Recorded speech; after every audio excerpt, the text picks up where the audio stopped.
WhatsApp co-founder Brian Acton, 46, sits in a cafe of the glitzy Four Seasons Hotel in Palo Alto, California, and the only way you'd guess he might be worth $3.6 billion is the $20 tip he briskly leaves for his coffee. Sturdily built and wearing a baseball cap and t-shirt from a WhatsApp corporate event, he's determined to avoid the trappings of wealth and runs his own errands, including dropping off his minivan for maintenance earlier that day. An SMS has just come in from his local Honda dealer saying, "Payment received." He points to it on his phone. "This is what I wanted people to do with WhatsApp," he says of the world's biggest messaging service, which is used by more than 1.5 billion people and provides ad-free, encrypted messaging as a core feature. "This was informational, and useful." The past tense and wistfulness hang in the air.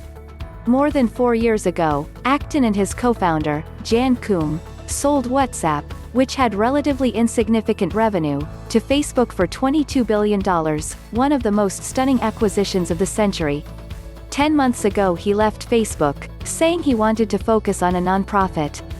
Then in March, as details of the Cambridge Analytica scandal oozed out, he sent a tweet that quickly went viral and shocked his former employers, who had made him a billionaire many times over. "It is time.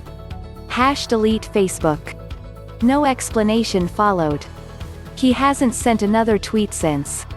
Now he's talking publicly for the first time. Under pressure from Mark Zuckerberg and Sheryl Sandberg to monetize WhatsApp, he pushed back as Facebook questioned the encryption he'd helped build and laid the groundwork to show targeted ads and facilitate commercial messaging. Acton also walked away from Facebook a year before his final tranche of stock grants vested. "It was like, okay, well, you want to do these things I don't want to do," Acton says. "It's better if I get out of your way." And I did. It was perhaps the most expensive moral stand in history. Acton took a screenshot of the stock price on his way out the door. The decision cost him $850 million. He's following a similar moral code now. He clearly doesn't relish the spotlight this story will bring and is quick to underscore that Facebook isn't the bad guy. "I think of them as just very good businesspeople." But he paid dearly for the right to speak his mind. As part of a proposed settlement at the end, Facebook management tried to put a non-disclosure agreement in place, Acton says. "That was part of the reason that I got sort of cold feet in terms of trying to settle with these guys."